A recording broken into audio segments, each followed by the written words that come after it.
अस्सलाम वालेकुम जी। इस वीडियो में हम देखेंगे कि ऑनेस्ट एनालिसिस करेंगे कि कनाडा की जो यूनिवर्सिटीज़ हैं उनके अंदर पढ़ने के क्या फ़ायदे हैं ड्यूरिंग एजुकेशन और आफ्टर द एजुकेशन। मज़े की बात यह है कि अगर आप नेट के ऊपर से देखें तो आपको बेशुमार ऐसी वीडियो मिलेगी, और अगर आप गौर करें तो जो बंदा जो वीडियो बना रहा है उसने कभी कनाडा का मुंह नहीं देखा। तो अब वो सुनी सुनाई बातें इधर से उधर से इकट्ठे करके और वीडियो जो बना देते हैं जिसका बिल्कुल कोई फ़ायदा नहीं है। मेरी पीएचडी जो है कंप्यूटर साइंस में कनाडा की यूनिवर्सिटीज में एक लंबा अरसा मैंने उधर गुजारा है कनाडा के अंदर। और मेरी जो एनालिसिस है वो बेस्ड है जो है मेरा एक्सपीरियंस, और एक्सपीरियंस जो मेरा अपना ज़ाती एक्सपीरियंस और दूसरे जो है वो एक्सपीरियंस जो मेरे दोस्तों का है। तो मैंने इसको लिखा है एक पेपर के ऊपर। तो मैं पॉइंट्स ऑलमोस्ट 8 से 10 पॉइंट बनते हैं, तो मेन मेन जो पॉइंट है मैं उसको डिस्कस करता हूँ। सबसे पहले तो कनाडा के अंदर अगर आप देखें ना तो इस वक्त 500,000 से भी ऊपर जो इंटरनेशनल स्टूडेंट्स हैं वो कनाडा के अंदर पढ़ रहे हैं। कनाडा की आबादी अगर आप देखें तो 3.5 करोड़ से 4 करोड़ के दरमियान है, और 500,000 इंटरनेशनल स्टूडेंट्स जो है अगर आ रहे हैं तो उसकी कुछ वजह है। उसकी वजह यह है कि हायर एजुकेशन का जो लेवल है और उसकी इंटरनेशनल जो रैंकिंग है और रेटिंग है, Canada is consider to be the highest जो है ना एजुकेशन, और कह सकते हैं कि educated people in the world. तो उसके अंदर उनका अगर आप दी जो इमिग्रेशन की जिस स्ट्रीम्स हैं अगर आप वो भी आप देखें तो उसके अंदर एजुकेशन के जो पॉइंट्स हैं वो काफ़ी ज़्यादा है। तो जो पहला पॉइंट है मैं समझता हूं कि उसके अंदर जो उसकी एक्सीलेंस है ना एजुकेशन की वो बड़ी इंपॉर्टेंट है। तो कैनेडियन के जो इंस्टीट्यूट हैं वो बहुत सारे इंस्टीट्यूट्स नहीं हैं, ज़्यादातर जो है ना वो स्टेट लेवल की या कहने को उनके प्रोविंसेस हैं, सूबे लेवल की जो यूनिवर्सिटियां हैं। और उस वजह से जो है ना उनके अंदर जो प्रोफेसर्स लेते हैं वो बड़े एक टफ सिलेक्शन प्रोसेस के थ्रू उधर आते हैं, और इसकी वजह से भी उनकी चूंकि फैकल्टी अच्छी है। और ओवरऑल जो है ना जो एजुकेशनल जो इंस्टीट्यूट्स हैं वो मेनली फेडरल फंडेड है या गवर्नमेंटल फंडेड है, जिसकी वजह से ये है कि एकेडमिक एक्सीलेंस का जो मेयार है ना वो काफ़ी बेहतर है comparatively to other other other countries जो हैं। अच्छा, ये एक चीज होगी। अब दूसरा पॉइंट ये है कि स्पेशली अगर आप हायर एजुकेशन के लिए आ रहे हैं, आप अगर आप मास्टर्स के लिए आ रहे हैं, पीएचडी के लिए आ रहे हैं, तो जो उसका मेयार है ना रिसर्च की अपॉर्चुनिटीज का, कि ओवरऑल जो रिसर्च कल्चर है ये बड़ा जो है ना बड़े अच्छे तरीके से जो है ना वो डिजाइन किया गया है। बहुत सारी यूनिवर्सिटियों का एकेडमिक के साथ एकेडेमिया इंडस्ट्री एकेडेमिया जो है वो एक कोलैबोरेशन है, और mostly project directly funded by the दो जो होती हैं वो इंडस्ट्री होते हैं। फेडरल फंडिंग भी होती है और यूनिवर्सिटी लेवल की भी फंडिंग होती है। मोस्टली जब आप जाते हैं तो आपको टीए और आरए आप होते हैं। जो स्कॉलरशिप जो होता है ना असल में ऐसा इस तरह का स्कॉलरशिप नहीं होता जिस तरीके से आपको मैं इससे पहले कोरिया में था, जो मैंने मास्टर उधर से किया था। तो उसके अंदर तो आपको प्रोफेसर की फंडिंग होती है या आपको जो गवर्नमेंट की जो भी फंडिंग होती है तो उसमें आपने बस रिसर्च करनी होती है और कोई जो है ना वो काम नहीं होता, यानी कि आपको आरए की फंडिंग होती है। यूएस कनाडा दोनों के अंदर ना आपको टीए और आरए होते हैं, आपके टीचिंग असिस्टेंट होते हैं, रिसर्च असिस्टेंट होते हैं, और उसकी बेस पे पर आवर के हिसाब से आपको जो है ना वो पैसे मिलते हैं। तो रिसर्च की अपॉर्चुनिटीज जो है ना आपको डिफरेंट ग्रुप्स के साथ काम करना पड़ता है। लैंग्वेज अंग्रेजी होने की वजह से बहुत बड़ा एडवांटेज है, आप कल्चर को एक्सप्लोर कर सकते हैं। फ्रेंच का भी उनका जो एक सूबा है, प्रोविंस है, लेकिन ओवरऑल जो भी बंदे एकेडेमिया में काम करते हैं तो वो अंग्रेजी बोल समझ पढ़ सकते हैं। तो ये भी एक बड़ा उसका एडवांटेज होता है, आप यारी दोस्तियां बनती हैं और उसके बाद आपको ज़रा इजी फील करते हैं कि कि जो है ना आप देख सकते हैं कि इन फ्यूचर किस तरीके से आप किधर रहेंगे या अगर आप रह सकते हैं या नहीं रह सकते। लैंग्वेज आई थिंक ये एक बहुत बड़ा रोल प्ले करती है। अच्छा, तीसरा पॉइंट जो मैंने नोट किया था उसकी जो यूनिवर्सिटी है, अब मैं अमेरिका के अंदर हूँ, अमेरिका में पढ़ाता हूँ। यूनिवर्सिटियाँ इधर से देखी हैं, इधर मैंने बड़ी आईवी लीग के अंदर जो है ना खुद पढ़ा है, खुद टाइम स्पेंड किया है। तो यूनिवर्सिटियाँ बड़ी महंगी हैं। जो कंपेयर किया जाए न्यूयॉर्क की यूनिवर्सिटियां और कनाडा की यूनिवर्सिटियां में कोई कंपैरिजन नहीं।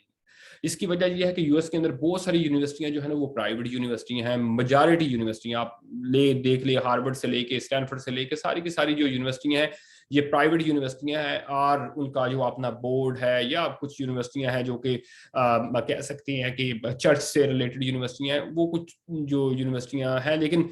उनका जो ओवरऑल मॉडल है वो सेमी गवर्नमेंट और प्राइवेट मॉडल है, और जिसकी वजह से उनका जो मेन रेवेन्यू सोर्स है वो स्टूडेंट्स होते हैं, और इसकी वजह से जो है ना वो पैसे ज्यादा उनकी जो है चार्ज कर रही होती है। कैनेडियन यूनिवर्सिटी जो कि फेडरल फंडेड है या प्रोविंशियल फंडिंग है उनके अंदर है, तो उसकी वजह से आपके एडमिशन जो है ना वो भी सस्ते होते हैं, आपकी फीस भी सस्ती होती है। अगर आप पीएचडी के अंदर हैं आपको 2 साल की फीस देनी पड़ती है, और उसके बाद जो है आपकी फीस नॉर्मली थीसिस के दौरान आपको बड़ी थोड़ी सी फीस देनी पड़ती है। अगर तो आप के पास कैनेडियन पीआर आ गया, फिर तो आपके वारे निहारे हो गए हैं, फिर तो आपकी एजुकेशन भी कम्प्लीटली फ्री हो जाएगी, आपको लोन भी मिल जाएगा, और कंटिन्यूसली स्टडी रखने के लिए एक डिग्री कर लें उसको दूसरी डिग्री का भी लोन मिल सकता है। तो ये एक बड़ा जो है ना वो अच्छा इन्वायरमेंट है इस लिहाज से। अच्छा, तीसरा जो चौथा जो पॉइंट मैं समझता हूँ उसके अंदर जो कल्चरल डाइवर्सिटी है ना, लैंग्वेज तो आ गया, उसके अलावा आप देखेंगे पीपल, अरबिक पीपल आप देखेंगे, लोग ईरान से देखेंगे, आप इंडिया पाकिस्तान से देखेंगे, पंजाब से तो भरा पड़ा है ना उधर। तो आपको फूड का कोई मसला नहीं होगा, आपको लोग जो है ना वो एलिनेटेड जो है ना आप फील नहीं करेंगे, आप जो है ना कोई आपको कनेक्शन वाला मिल जाएगा, तो आपकी एक बड़ी अच्छी सी जो है ना वो कंपनी बन जाएगी। हर यूनिवर्सिटी के अंदर मुस्लिम एसोसिएशन, हिंदू एसोसिएशन, और जो इस तरीके से साउथ इंडियन इंडियन एसोसिएशन जो है ना वो आपको हो जाएगा। मैं, मजे की बात है, मैं जिस यूनिवर्सिटी में पढ़ता था उसमें एक वक्त ऐसा आया कि उन्होंने सऊदी अरब से कुछ मुआहिदा किया, और इतने ज्यादा स्टूडेंट्स उधर से आए, सऊदी अरब से, गल्फ यूएई से स्पेशली, कि लैंग्वेज का हमारे जो साइन बोर्ड होता था उसमें अरबिक फर्स्ट और इंग्लिश नीचे लिखी होती थी, और जुमे की नमाज के अंदर आपको खड़े होने की जगह नहीं मिलती थी यूनिवर्सिटी के अंदर। और ये भी, तो ये एक जो चीज़ है ना ये काफ़ी ज़्यादा उधर मैंने देखी है। और ओवरऑल जो है जो लेस स्ट्रेसफुल इन्वायरमेंट है रिसर्च का स्टूडेंट के ऊपर, लेकिन ये टोटली आपके ऊपर डिपेंड करता हुआ आपने क्या करना है। अगर आप मैं समझता हूँ कि 23 से लेके 33 साल की जो उम्र वो आपकी होती है उसके अंदर वो काम करना चाहिए, ना कि आराम करना चाहिए, अगर आपने आगे आराम करना है तो, वरना आपको आगे काम करना पड़ेगा। खैर ये तो डिफरेंट वीडियो में डिस्कस करेंगे, ये इसका मौजू नहीं है। अच्छा जी, और क्या था जी, मैंने नोट किया था जी, एक जो चीज़ है उसका कंपैरेटिवली यूएस और बहुत सारी जो है दूसरी कंट्रीज, पीसफुल इन्वायरमेंट ये बड़ा ज़रूरी होता है रिसर्च करने के लिए। मैं क्या करता था, मेरा, मैं समझता हूँ मैं अभी भी उस लेक को क्रेडिट देता हूँ जो कि मेरे घर से 1 किलोमीटर के फासले पे थी, 1.5 किलोमीटर के फासले पे थी, सर्दी के बावजूद, -15 -20 के बावजूद मैं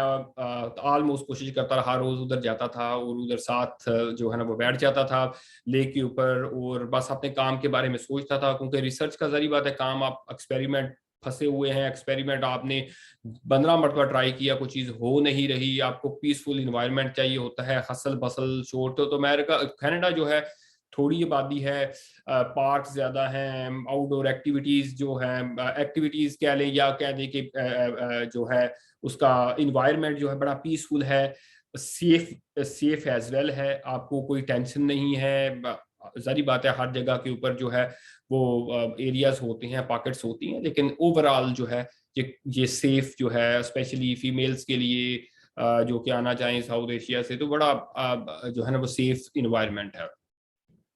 स्टडी के दौरान एक और पॉइंट जो है वो मेरे ज़हन में आ रहा है कि स्टडी के दौरान, जैसे मैंने आपको बताया, आपको टीए एंड आरई होता है, आप उससे पैसे कमा सकते हैं जो आपके 20 घंटा के हिसाब से, आई थिंक मैं जब होता था तो पीएचडीज को $25 देते थे, $22, 25, मैं आज बात करूँगा आज से कुछ 10 को साल पहले की। डेफिनेटली ये यूनिवर्सिटी के ऊपर वेरी करता है। उसके बाद आपको 20 घंटे आप काम कर सकते हैं, और यूनिवर्सिटी के अंदर जो है ना वो डिफरेंट, सिर्फ टीए नहीं होता, आप यूनिवर्सिटी में लाइब्रेरी में काम कर सकते हैं, उसके अलावा आप सिक्योरिटी के कुछ काम कर सकते हैं, आप कुछ ग्रोसरी लाने के अंदर कुछ काम कर सकते हैं, आप हॉस्टल्स के अंदर डिफरेंट जॉब्स होती हैं आउटसाइड ऑफ द यूनिवर्सिटी। चूंकि आपके पास आवर्स हैं, आपके स्टडी परमिट के ऊपर लिखा हुआ है इतने घंटे आप काम कर सकते हैं, तो आप डिपेंड करता है किधर काम कर रहे हैं, तो रह रहे हैं, तो उस बेस के ऊपर आपको काम मिलना कोई इतना मसला नहीं है। लोग काम मिल जाता है, लीगली मिल जाता है और कुछ इलीगली भी करते हैं, लेकिन ये है कि सारी बात है, मैं तो आपको यही कहूँगा कि आप जो जितने आवर्स आपको एलोकेटेड हैं उतनी काम करें। कैंपस की जो इन्वायरमेंट है, जो लाइफ है स्टडी के अलावा, कैंपस के अंदर जिस तरह हर यूनिवर्सिटी के अंदर अंदर होता है, इसमें इंडोर, कनाडा में चूंकि सर्दी बड़ी पड़ती है, हमारे ये था कि बड़े इंडोर एक स्टेडियम समझ लें वो बना हुआ था, उसके अंदर आपकी जिम होती है, आपके स्विमिंग पूल होते हैं। ये डिपेंड करता है, आप देख सकते हैं यूनिवर्सिटी के नॉर्मली वेब पेज के ऊपर जाके अगर आप देखें ना, कैंपस लाइफ के नाम से होता है, उसके अंदर आप देख सकते हैं क्या क्या एक्टिविटीज हो रही हैं, डिफरेंट सोसाइटीज होती हैं, डिफरेंट एक्टिविटीज ईयर्स अराउंड होती रहती हैं। तो ये एक बड़ा अच्छा जो है ना वो एक्स्ट्रा करिकुलर अगर एक्टिविटीज आप उसको देख रहे हैं तो ये तो था कुछ स्टडी के दौरान, और जो है ना ड्यूरिंग स्टडी और आफ्टर स्टडी जो मेन अपॉर्चुनिटी, अगर आप कनाडा का अंदर पढ़े हुए हैं, आपको प्रेफरेंस मिलेगी जॉब के ऊपर, ये तो मस्ट है। बेशक आप दुबई के अंदर 15 साल लगाए हैं, पाकिस्तान के अंदर 20 साल लगाए हैं, आपको नौकरी नहीं मिलने वाली अनलेस कि आप बड़े कुछ चीते हों या आपको कुछ टेक्निकल जो है ना वो काम को आता हो जिसकी उनको बड़ी जरूरत पड़े, आपको फिर भी कनेडियन एक्सपीरियंस या कनेडियन, लेकिन अगर आप इस एनवायरनमेंट में अंदर आप हुए हैं तो आप जो जो जल्दी आपको जो है जॉब्स जो है ना वो कनाडा के अंदर जो है ना वो मिलने का जो चांसेस होते हैं। दूसरे जो अनदर इम्पॉर्टेंट थिंग जो है ना वो इमिग्रेशन, इमिग्रेशन तो बहुत ही ईजी है। अगर आप किसी भी देख लें प्रोविंस जो अमेरिका के सॉरी कनाडा के अंदर है, आप न्यू ब्रंसविक टू आप देख लें